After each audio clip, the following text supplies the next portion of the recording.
Welcome back, everyone, to the final segment of day one for StarCraft here at BlizzCon 2015. Our last match here in the arena at the NIM Convention Center is going to be a best of 5 between two Archon teams. One team going through to be the European champions, you could say, at Prague in the road to BlizzCon, and the other fighting through the Red Bull Battlegrounds to claim that throne to now stand here on this stage. First up, we have from Team Liquid, are you ready for TLO and Snute?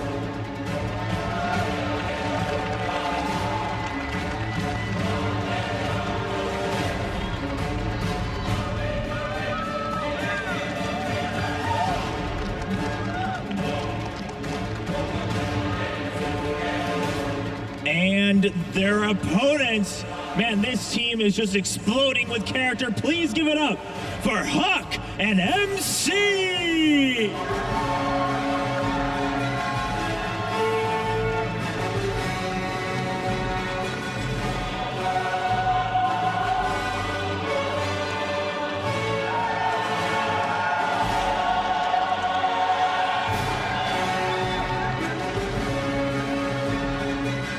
All right, let's talk to our Liquid boys first before we start this match. TLO, everyone here, I think, if I can read everyone's mind, is thinking that Huck and MC are going to 3-0 you guys. Would you agree? I believe they are the past and we are the present. Oh, okay. All right, MC. Now, everyone knows that you're the best StarCraft player in this whole room, like counting all the current WCS pros and everything. Is Huck gonna drag you down? Is Huck? Is he gonna drag you down? Maybe. Are you worried at all? No, just I would carry him. Oh yeah, MC's back is big enough to carry on. Ladies and gentlemen, get ready for this best of 5 Archon show match. That's it. Oh, I was excited watching that last match. There's action all over the place, and these players have been training in competitive environments in Archon mode. And I mean, Nick, I gotta ask you right away, you guys just got done casting that Archon match. It seemed very, very intense compared to most typical games. Yeah, it was really interesting casting, seeing an Archon mode game because, you know, we grew up spending all this time playing this game one-on-one, but it must be so difficult to juggle the tasks, especially for those players, as good as they are, having that background of just having to do everything in StarCraft. But it was a lot of fun to cast, a lot of fun to watch. Yeah, it is. It's super different. And to get acclimated for this, I actually, you know, most people drive the car by themselves, but lately I've been having someone take...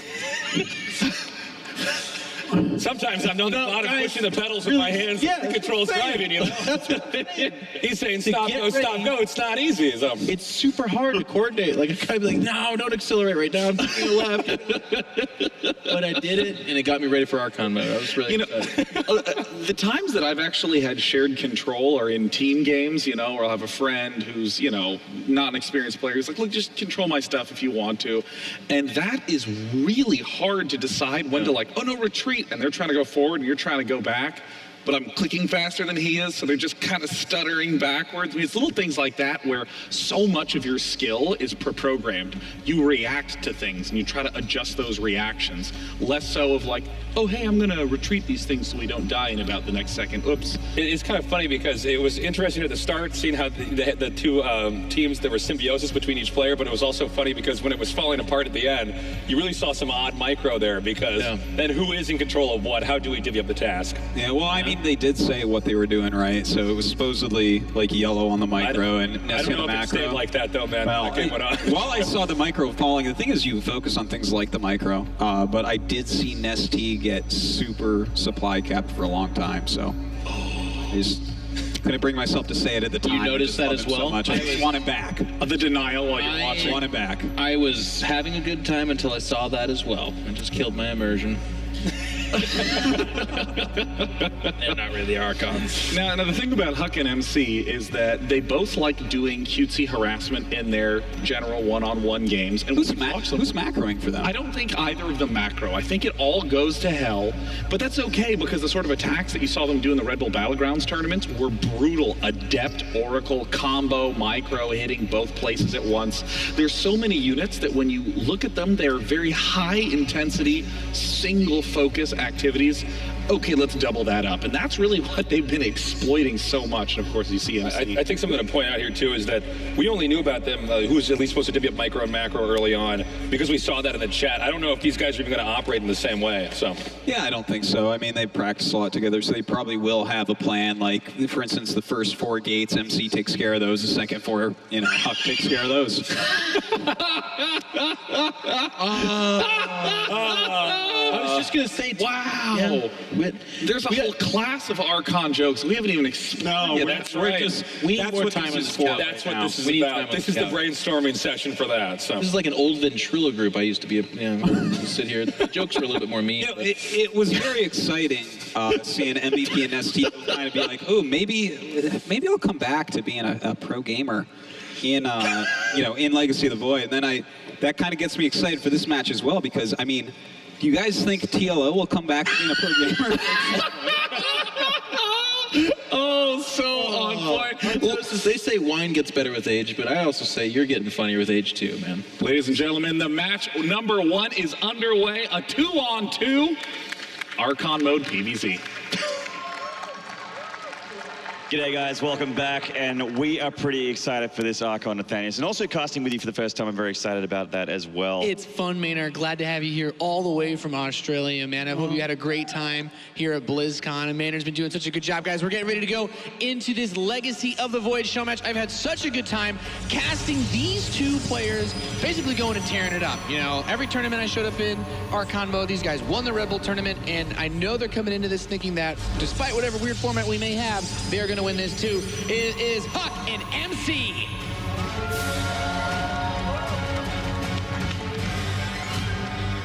They are, of course, the Red Bull Battlegrounds champions, but they're up against another pair of champions. Over on the side here, the EU Archon champs. This is Snute and TLO. A combined titles of 1 in this Archon.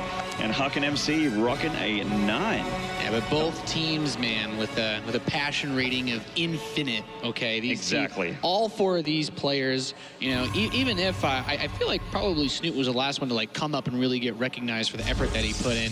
They've all been playing StarCraft for a long time, and they've been some of the most fun players for all of us to watch for the last couple of years. And it's cool that we finally get to see our favorite players working together and busting out interesting strategies. Any of you that tuned into the Red Bull Battlegrounds tournaments more than certainly saw MC and Huck utilize pretty much phenomenal distribution of the aggressive tactics. One of these guys hitting with the Warp Prism, the other one always making sure that there's a side attack. It's not even just about one macroing and one microing. It's like controlling multiple prongs of harass at the same time. Literally have to be one being. You have to be one Archon. That is the whole idea behind this mode.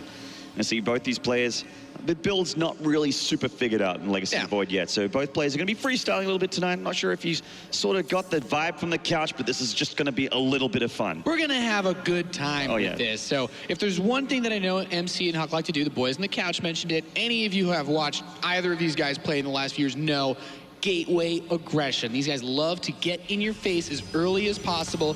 This little cheeky adept is one of those units, man. It can throw a shadow in front of itself. That shadow moves very fast, and after a set amount of time, it will teleport to wherever that shadow is. You can cancel the shadow, but it's a tricky situation. Do you follow the shadow because it could kill it could teleport there and kill your workers, or do you stick with the adept and try to kill it before it can teleport away? One of the many extra micro changes coming into all the units here in Legacy of the Void for adding that, a bit more of a skill ceiling and a bit more of creativity, opening the ceiling up there for players like TLO especially. Very, very creative with their builds back in the day and his whole career really. Yeah, and already seen a little bit of that adept harass. Of course, it's a pretty beefy unit. It can take quite a few shots from these queens, and this is where it gets tricky, right? That queen wants to chase it, but that queen was pulled out of position, so they could teleport to it, but you don't want to always commit that unit since now that the second adept is here, 2 adepts, 1 shot a drone. You have a lot more impact on your initial volleys. Yeah, looking like they're following this up with the Stargate. Now, in Legacy Void, this is almost always going to be an Oracle. And you can actually even bait here. Force a Queen to come back. The Zerg has to worry about, is he going to teleport? Is he not going to teleport? It needs to be in 2 places at once. I mean, this may be a bait. Yeah. Well, the thing is, that's one of the best parts, though. That shadow can be canceled, so you can throw it up into your opponent's base, see everything that they're doing, and then just cancel it. You know, as Terran players can kind of wall off, but Protoss and Zerg, it's really hard not to be scouted. And the other cool thing about the Oracle that hopefully we'll see in this match is, unlike in Heart of the Swarm, if your opponent has a defensive structure set up to stop an Oracle or has units in position, it can still be a very effective harassment in scouting tool due to its new stasis ward. It can plant an invisible stasis pretty much anywhere, and as soon as something steps into that trap, it triggers an area of effect, lockdown basically. The units can't be attacked. Very similar, if you guys are familiar with stasis ability that the Arbiter had in StarCraft Brood War. Yeah, like a stasis mine, I think is basically what it is. Hides in the ground and, yeah, locks you down. Means you can't be damaged while you stasis, but obviously you are blocking any kind of path. You can make things tricky for a micro player, and you know, they can just spring the trap when they unfreeze and take them all down. And then, of course, the Oracle is still great at doing what it does already, which is killing still an Oracle. stuff. Yeah, it is still an Oracle. This unit's always been pretty good. It's gotten 4 drones here. It's a little bit of damage on that Oracle, nothing really terrible. Doesn't want to go too deep into any more mineral lines there with that half-hull damage.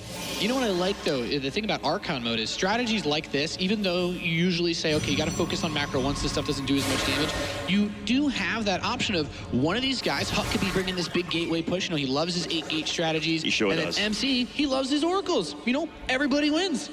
Everybody gets to play StarCraft the way they want. Assuming they win the game, everybody wins. Big Adept warp in here, timing it very nicely with Oracle harass. They can actually straight up engage a Queen here, and they will. Yeah, well, the thing is, those Adepts actually 2-shot the Zergling, so the focus has been put onto these Queens. 12 Roaches are on the way, but look at this. The Adepts are going to come in. They're going to try to take down these Queens, getting rid of the anti-air here. The Oracles show up to give the assist off the transfuse, and the Roaches, they're coming out just a little bit too slow to handle this. There's that teleport into the main base. That's right. They decided to commit to the teleport this time. They're ready for that switch if things get dicey, and it's looking like the Roaches are closing in. And only 4 drone kills so far. This is a lot of Adepts, and Adepts aren't the cheapest unit in the whole world, but they are quite tanky. And it looks like TLO and Snute are kind of all over this a little bit, starting to shut this down. Yeah, really trying to keep those Adepts alive as long as you can, but, you know, Roaches are an effective way to handle them. The follow-up coming out of MC Huck is going to be the Immortals. They're going to get a Void Ray with that, too. Sentries aren't as strong as they used to be against Zerg since Ravagers, Corrosive Bile. You guys saw how much damage it did against MVP and Boxer, but it can also shatter force fields. You finally have an answer as Zerg to those mass Sentry plays. Absolutely, and with the Robotics Bay going down, we may see that Fancy Pants Disruptor as well, which is a unit that that's discussed very hotly there. And there's the Ravagers going down. As Nathan mentioned, these can break force fields, and all those sentries all of a sudden aren't so powerful anymore. Yeah, there's the Photon Overcharge being cast. It now activates on pylons, but look at this. These Roaches actually get force fielded into those activated Photon Overcharge pylons, doing quite a bit of damage. Oh my God. Ravagers having a hard time hitting the Oracles, man. I don't think so, mate. That's a tough target to hit there. Yeah, it's tough to shoot that BB gun at that Ferrari, man. It's not going to work. He picks off all of the forces in this base. So for those of you who don't know, the Photon Overcharge ability has been repurposed in Legacy of the Void. It's less of a stay away unit and more of a, if you commit, you're going to lose a lot. You cast it on pylons. Sure, they're easier to kill than a Nexus, but it costs less energy, so you can have it active on multiple pylons at once, and you can regain the ability to use it very quickly. So committing to attack a Protoss who's defending multiple bases is much more difficult than it was in Heart of the Swarm. And it also does more damage per shot as well than your Heart of the Swarm Photon Overcharge. So lots of different decisions can be made there. Looks like TLO and Snute dropping some static defense here and moving up into Lurker Town. Oh boy, Lurker Den is morphing right now as a Warp Prism and Blink start up for the Protoss Archon. So TLO and Snute getting some static defense, but Lurkers, they are so strong versus everything on the ground. And I was going to say, with Blink being really, really strong in Heart of the Swarm and very viable for PvZ, I feel like the Lurker, if you get enough, actually makes it really, really tough to be a Blink Stalker player. You have to, you know, they could be anywhere, anytime. You need to have an observer with you. You need to be able to escape the Lurker, or conversely, if you have a lot of Stalkers, get on top of them and snipe them one at a time. It's all going to be up to Snute and TLO, and also, you know, Huck and MC here, what they want to do with these powered up units. Yeah, these Oracles can't really accomplish too much with their low health. One of them actually could die right now. It does get picked up. Would have liked to see maybe a Stasis Ward get placed through just so you guys can get a look at it. We do have a Disruptor on the way, and Maynard, Disruptor can do a lot of damage. It kind of fires out a big shot that detonates. The shot itself can actually be microed. You can control it and position it to go wherever you want. It also does friendly fire, though, so you got to be a little bit cautious with how you use it. Yeah, you do. And I mean, as a Terran, you have the ability to lift units up off the ground into medevacs. And I mean, the splash doesn't hit air, thankfully. But as a Zerg, it's actually a lot tougher. You need to split very, very well. It's also a very effective counter to the Lurker because you don't want to get your, your Stalkers and Zealots up close. Lurkers are really good at killing those ground forces, but big push out of MC and Huck coming in here. That War Prism is going to be key to keeping those powerful units alive as they push in. That's right, and the warp in going down here at the Warp Prism. Plenty of Blinkstalkers still alive, more being warped in. And TLO and Snute are starting to move in these scary Lurkers here. They may be able to hold off. That is a lot of gateway units, though, Nathanius.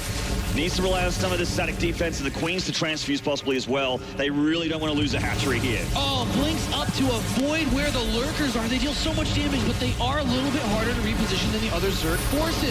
The force fields are going to try to keep these Spine Crawlers away on the right side. They will be able to burrow up. Stalkers are forced away. He needs to get this Observer up here so that he can actually start killing those Lurkers.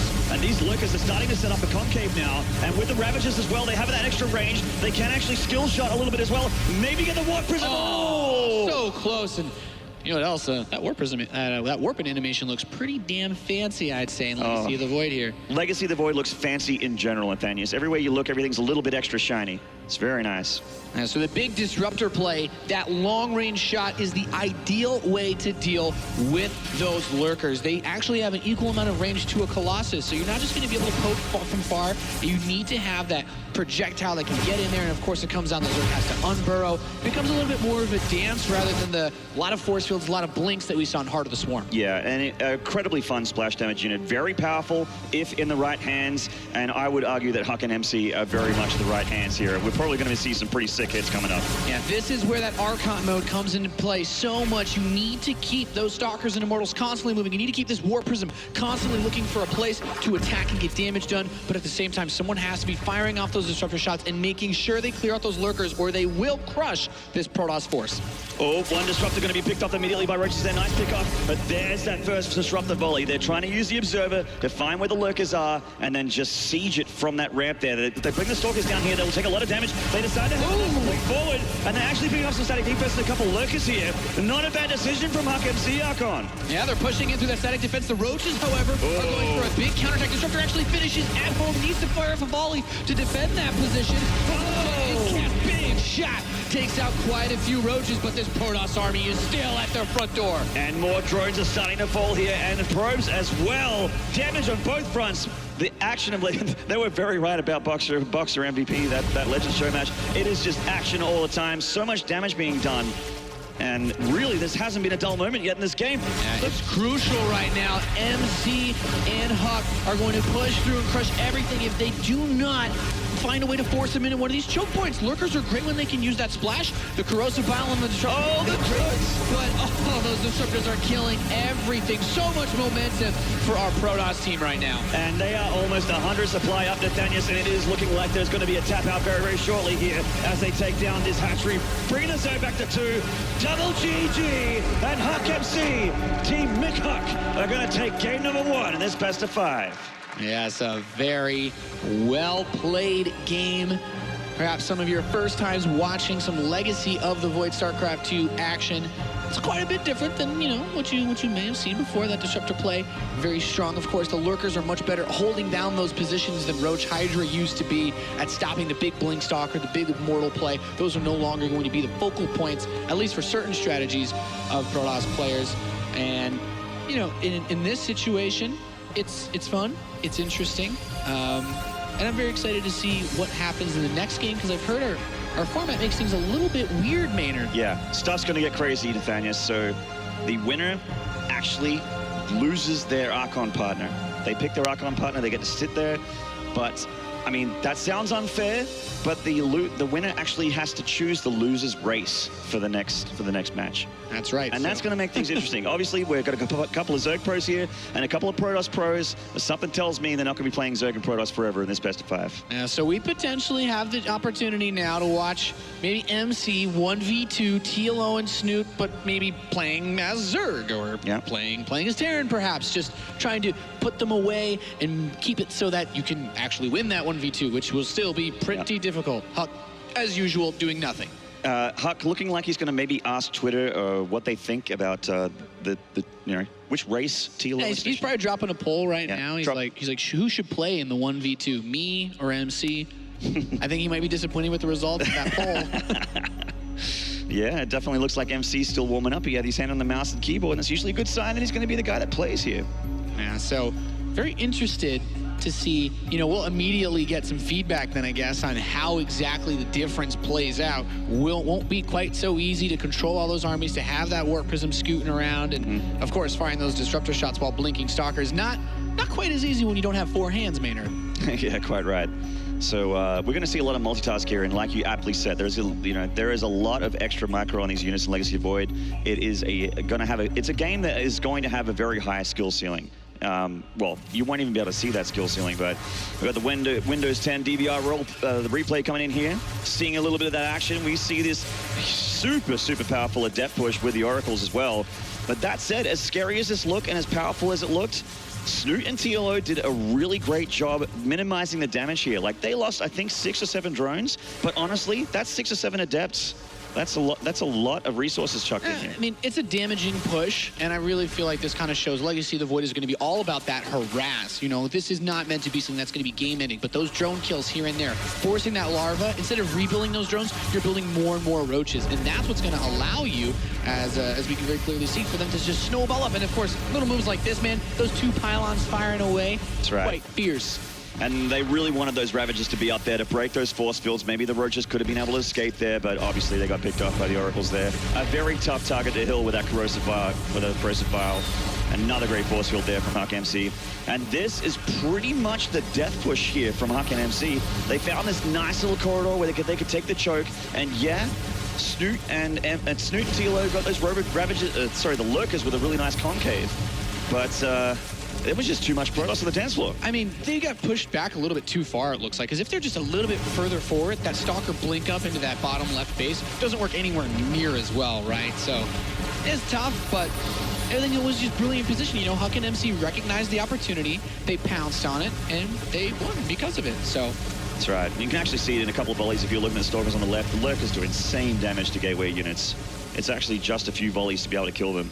Yeah, there's certainly a very scary force to have to deal with in StarCraft 2 Legacy of the Void. Very excited to see the Lurker play, as it's probably one of the most game-changing types of things, aside from the big spine type play in Heart of the Swarm. You didn't really see too much of that Zerg Turtle once the Swarm host, of course, got changed. Yeah. So as we can see, actually in the lobby, we have Huck and MC as an Archon, because there is actually no 1v Archon mode. It is, so he's actually, in case you guys think they're cheating, you can see he's just sitting there chilling. Just checking Twitter. Relax. Currently discussing how this matchup is going to be played. It seems that they actually want TLO and Snute, even if it's going to be a 1v2, they want them to play as Terran.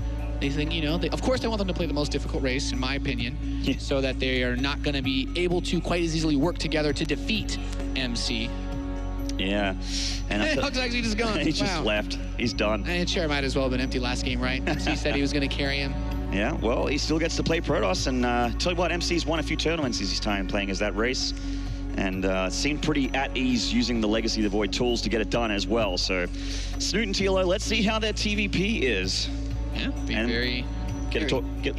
it will be interesting. We'll get to talk about those Terran tools as well. Yeah, and you guys can get to see the full range of StarCraft 2 Legacy of the Void. We've had a TVZ, we just had a PVZ, and now we'll get some PVT. That's right. We are completing the circle, Maynard. That's right. Mirror matchups are also pretty good. Don't know if we'll end up seeing that in this series, but assuming that MC isn't, actually a god and loses the 1v2, which I think most people would say, having watched Archon mode, I would be really surprised if MC actually won a 1v2. We could see things flip back on the other way, and any matchup is possible. Once you get the flow of Archon mode, you definitely become a much more powerful, 1v1 partner.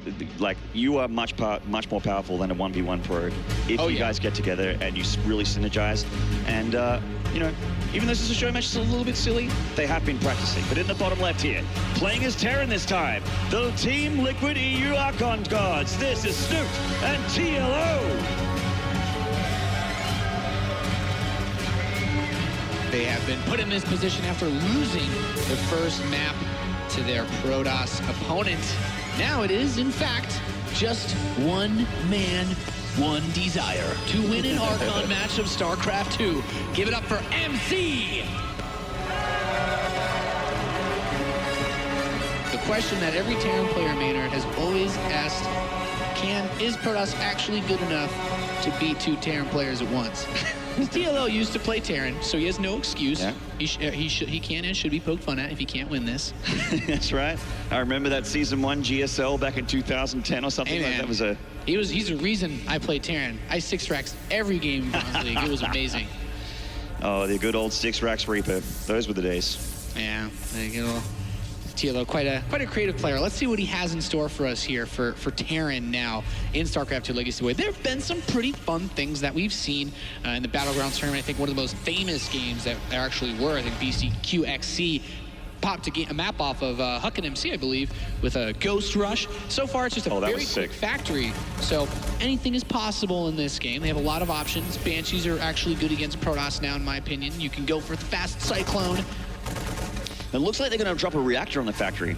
So not super quick Banshee, but it's going to be, you know, probably a mine drop or something like that. They are still reasonably decent, but, you know, we want to see Liberators and that kind of thing, Nathaniel. I want to see everything, yeah, I mean, I think Cyclones probably have a place in TVP as well.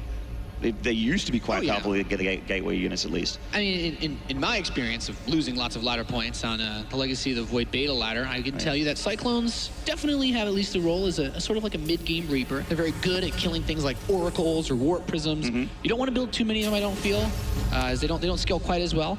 But it'll be interesting to see how these guys use it. And you know what? Maybe in Archon mode, maybe you can. That's the thing. You know, maybe I'm not strong enough of a man, Maynard, but these two together, they could bring the heat, perhaps, as MC sends his first Adept across the map. And, you know, he's going to run, you know, smack dab into a wall. He can use the shadow to check the top of the ramp, but that's it. Would have been interesting to see MC drop that pylon and Adept rush, which I've seen a little bit on that beta ladder. Oh, boy. That is a bit of a cheeky one for sure. When I was first up against that one, that stung. I'll tell you what. Yeah. So this Adept sees a brick wall. He can't actually phase through that. He's not that good, guys. No. No matter how good you at StarCraft, you actually cannot just teleport through buildings. Unless you have Blink, I guess. StarCraft. Yeah, well. That's right. I wouldn't say I'm a fan of that either, Maynard. We do see the Widow Mine drop was actually a disappointingly vanilla strategy here. Yeah, but it's also brilliant at the same time because your opponent is one man and you've got 4 hands, right? He's fighting for some sort of medieval creature or mythological creature here that can just attack from so many places at once. MC will actually be put to the true test of his abilities because as long as TLO or Snute just micros this drop forever, you can dodge these little pylon attacks. You know, that's the thing. It's not quite as much of a cure-all for defense anymore. And look how much damage those pylon shots did. Huck just having a little bit of luck. It's like he's munching on a chocolate bar back there and just taking it easy. But this, they do have to evacuate. Well, MC has to evacuate this mineral line just to get rid of that mine. And I got to say, for one guy, MC's doing a really good job so far. Yeah, Tank Liberator follow-up. By the way, in case any of you guys are wondering, we are still running our polling. You can still tweet to vote who you think will win this overall best of 5 StarCraft 2 Legacy of the Void Archon mode show match. And I'm very curious. You guys think that MC actually could win this 1v2? I'd be super impressed. I would be impressed, but also not shocked. MC is... He is that good, but he also just walked right into the Liberator death field.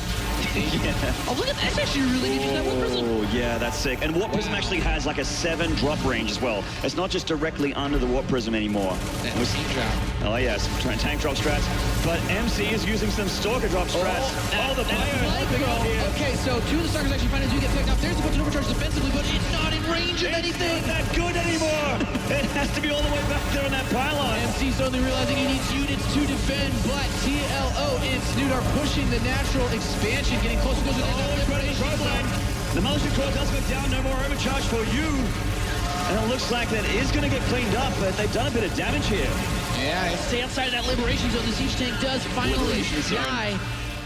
I love Liberation Zone. I'm actually stealing that right now. Yeah, that's, just give me the shout out for it. It's all good. Absolutely. So another Warp Prism is going to come out. I think the Warp Prism was a phenomenal touch. In case you guys are not aware, in StarCraft 2 Legacy of the Void, the Warp Prism has a much larger area around it where it can pick units up from. They do not have to be directly under the Warp Prism. They can be, they can be next door, pick up your neighbor now, basically, with your Warp Prisms. Yeah, absolutely. And that makes things like Disruptor drops and Adept drops very, very scary in this matchup. Oh, Liberator's getting caught out of the position here. One gets picked up for free. Minjul coming up the ramp here. Oh, steps into the Liberation Zone, though. Can he do it? The Immortal Focus fires down the Siege Tanks. It's an automatic shield proc, and he actually cleans up. Is MC going to be able to win a 1v2 against Team Liquid? MC is knocking on the front door, not gently. GG! Too good! Minjul forces a 2-0 here. He just 1v2 TLO. So yes, they were playing Terran. That's a big nerf to them, but... And Huck just casually continues to... Look at that grin. You see that side grin on Huck's face there? He had that sideways smirk that he does. Yeah, that's, well... MC's backpack is certainly a safe place to ride in, Maynard. As he wins the 1v2, he sits down, he's like, man, I thought you were going to win that one a little faster. And she's like, yeah, sorry. Didn't have you there to build that, build those gateways for me. So they're actually one map away from this show matchup. I actually think they broke the rules because the way that this was designed, it was totally set up to go to map 5. Yeah. With the 1v2 thing. But MC's actually like, no, I'd rather just win this and just go do something else. I'm glad Snoot's chuckling.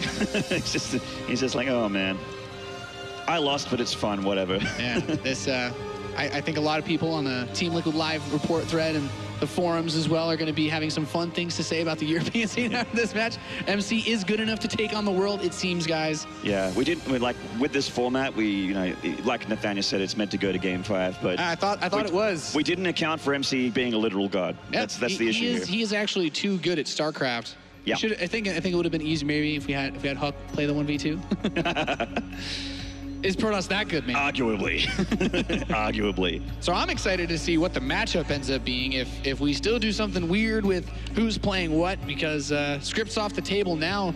Oh, yeah. They actually could just win this next map, and I guess this could be it. I'm literally just like, script's gone. Just throw it on the ground. So the admin says we are now going to play a ZVZ, which does get pretty weird in Legacy of the Void. Well, that's going to make things a little bit better for Snute and TLO, obviously. Like, sure, yeah. MC's got his Archon partner back. Yeah. But I haven't seen MC play Zerg or Huck play Zerg. There's still sets of Terran. I'm gonna make sure they don't accidentally just override everything and just completely mess it up. So yeah, ZVZ. We're playing on Cactus Valley. I think Ravagers actually really shake this up from what I've heard. There's still a lot of Ling Bane, but my favorite thing to see in ZVZ from the Red Bull tournaments especially was the lurker play, It really puts an end to that mass roach on roach thing if you can get there, because lurkers are just so good against those big clumps of roaches. It's not just roach headbutt anymore or roach hydra headbutt. You can actually add it. You can do roach hydra, sure, but you have to account for the fact, like you said, the lurker exists and the Ravager has that extra one range as well. Ravagers are just so good, too, because of that splash damage. It really gives you something other than the larva mechanic to rely on when you're trying to get an advantage over your opponent. That's right. And we are in game, guys. Game number 3 here. In the bottom right. They're down 2 maps, but can they win the next 3 games? Do you believe? This is the EU Archon, Snute, and TLO.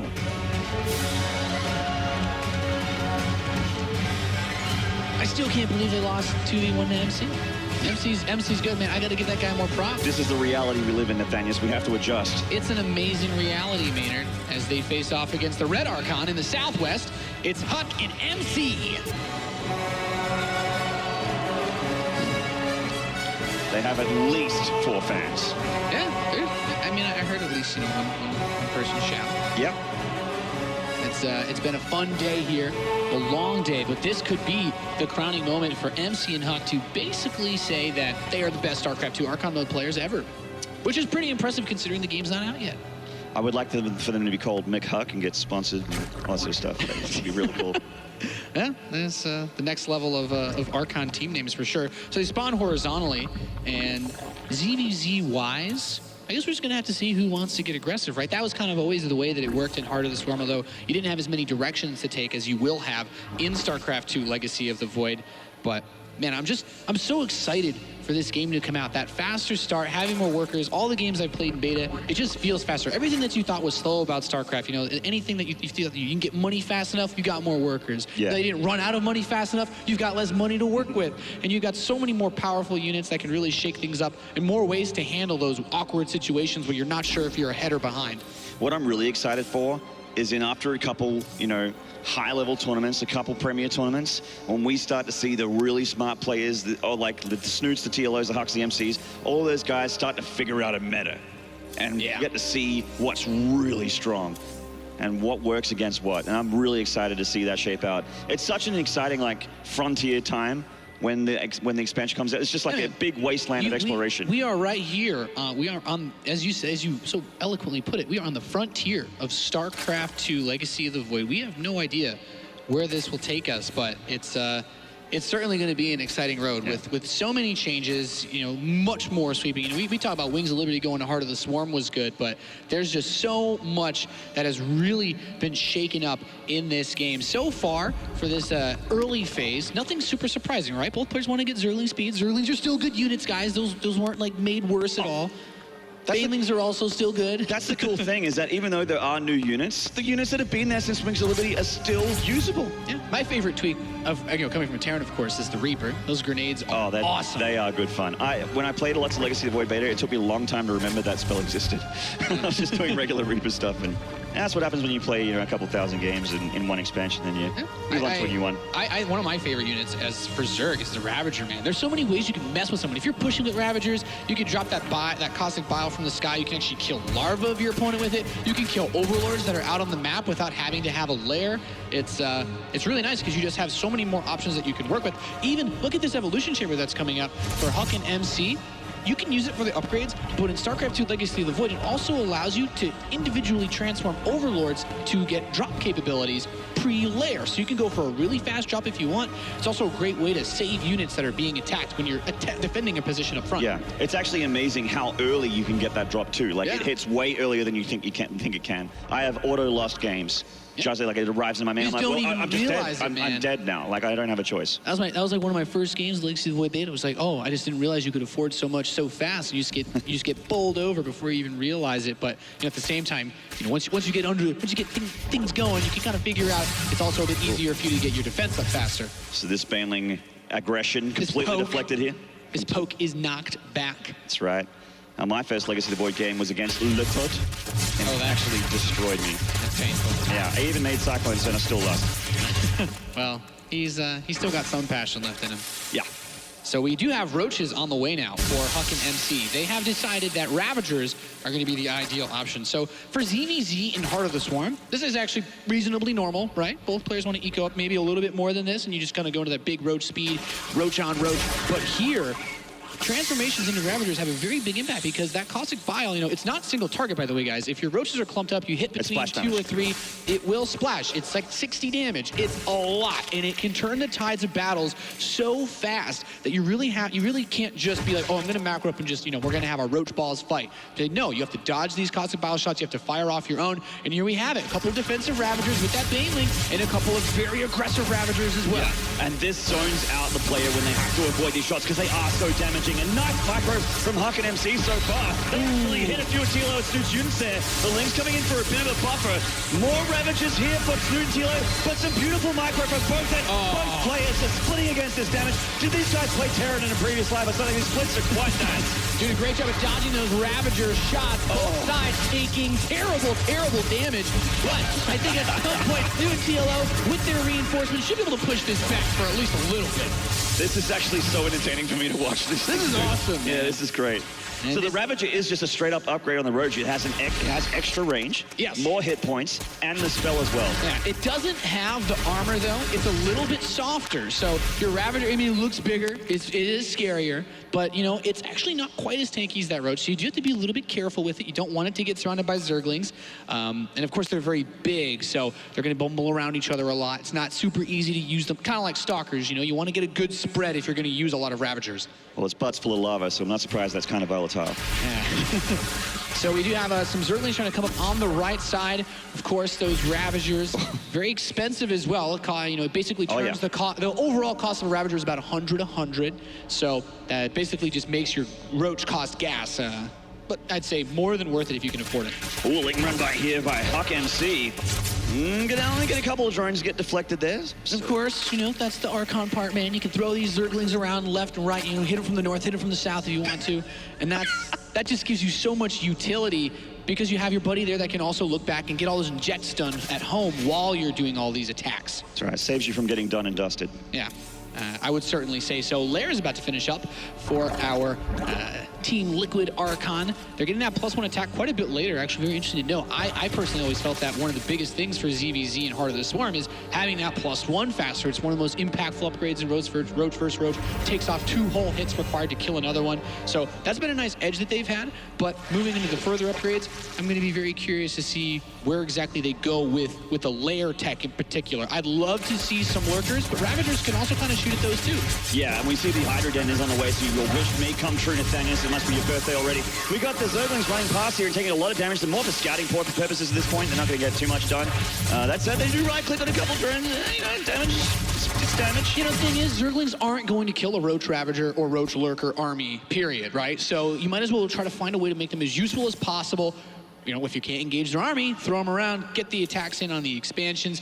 +2 attack has started up now for Huck and MC. Lurker Den is on the way for Snute and TLO, so they're going to put some pressure on. They may not be looking to end the game with this, but what they're going to do at the very minimum is buy time to get those Lurkers on the field.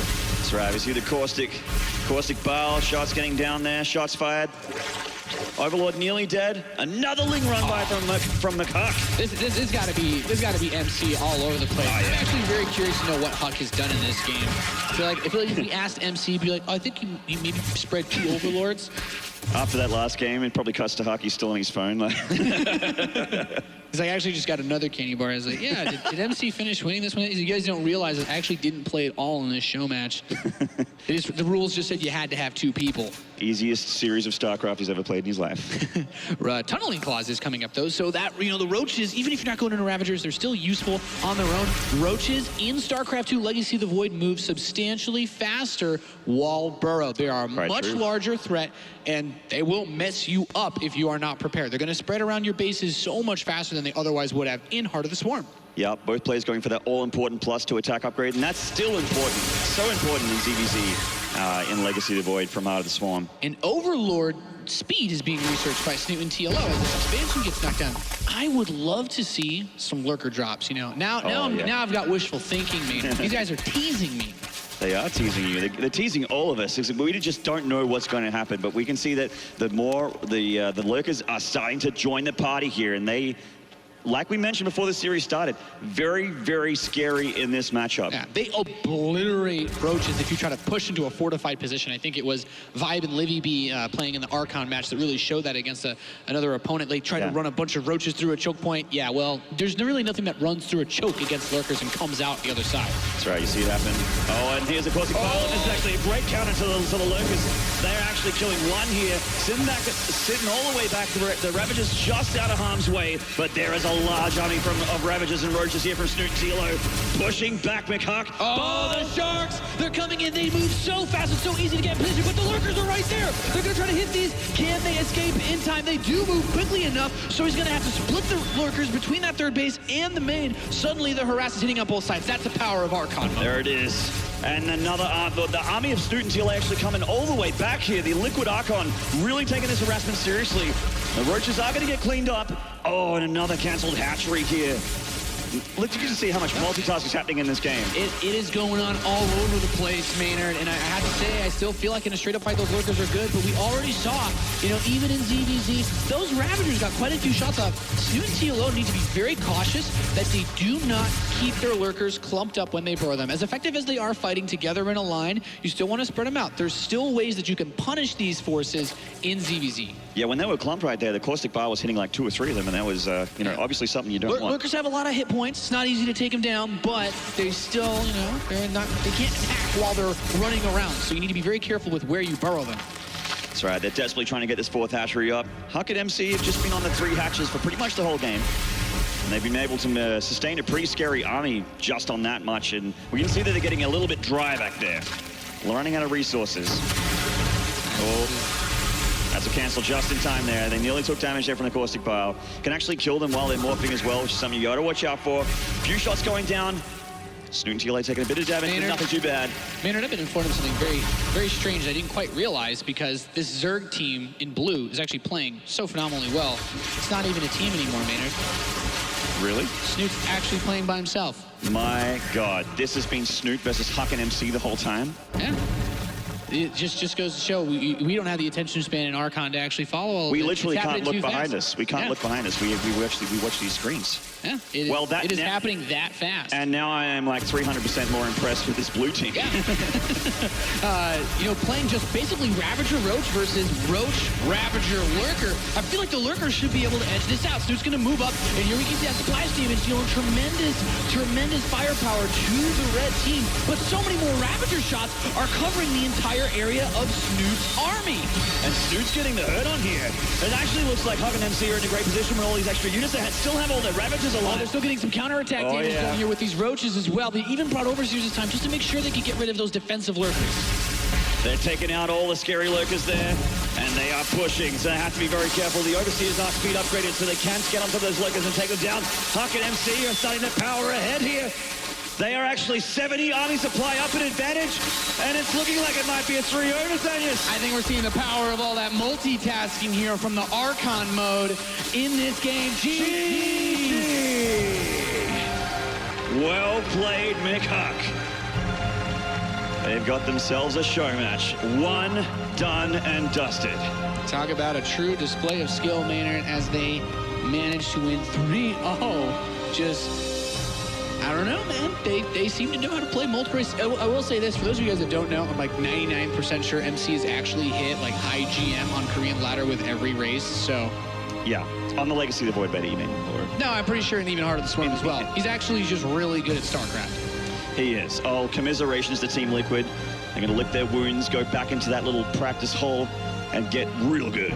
Yeah. I'll tell you what, we're going to see these guys again in Legacy of the Void tournaments, and they're going to blow our minds.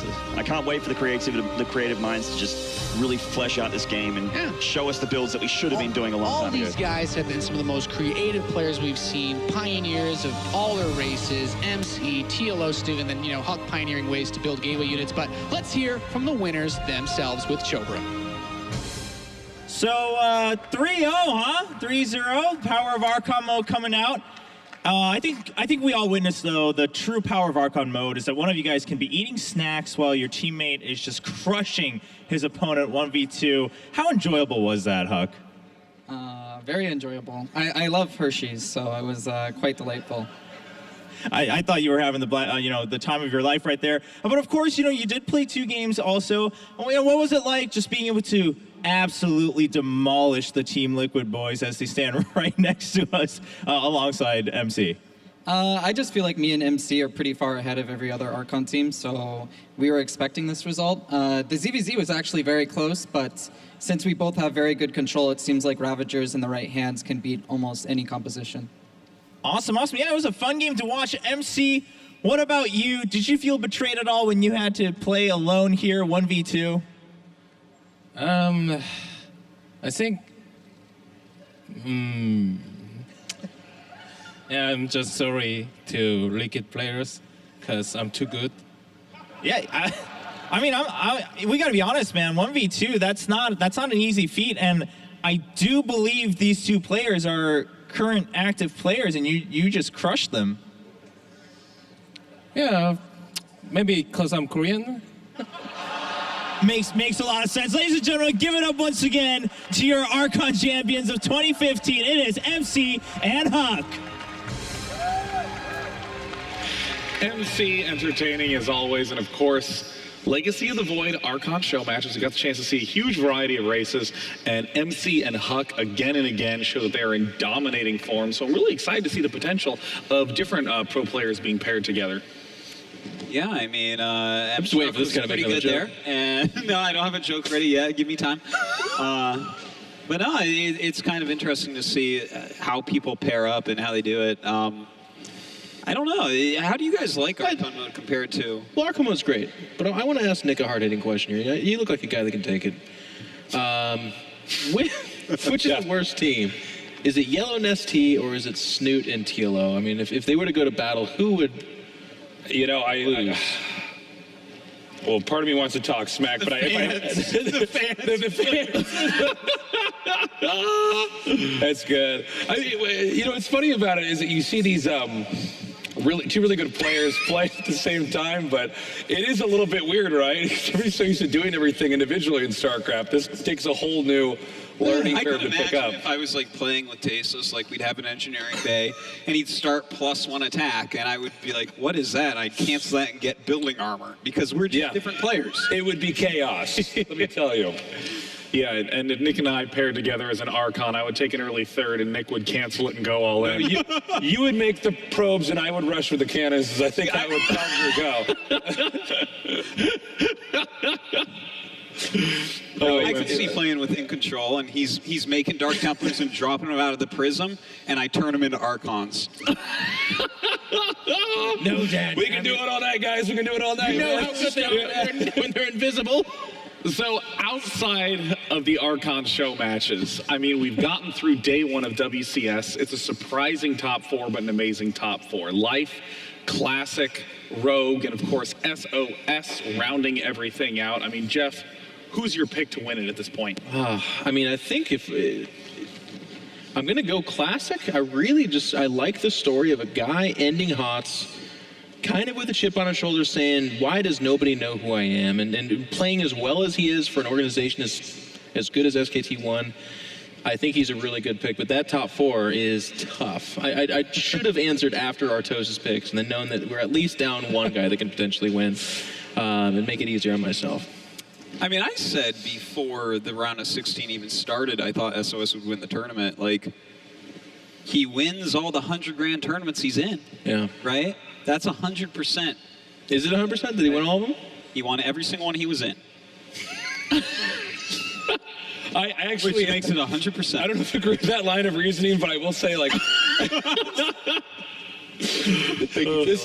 I will say though, I mean, SOS actually is so good. Whenever I cast this guy in GSL, a lot of times I think, well, I mean, he's been pretty good, but he has that weird play style. Maybe it'll get figured out. And then basically every time I am completely wrong. So I had a little bit of a hunch before they asked us the predictions. Thought maybe I should pick him, but I went with the pretty safe choice at the time, was picking Innovation. And I was obviously wrong. I think he's got a very good chance of winning it here. So you regret Innovation. That? You think you should go with SOS now? I'm filled with regret, yeah. Well, I'm going to go with Life. He again and again and again wins when he really shouldn't win, and I'm very excited to see him. He's supposed to lose to Classic, but I'm sure that he will figure out a way between now and tomorrow. So we've finished up day one here at the WCS Championship Grand Finals, Global Finals, last tournament of Heart of the Swarm. And when we come back tomorrow with only 4 players left, it's time to crown a champion. See you then.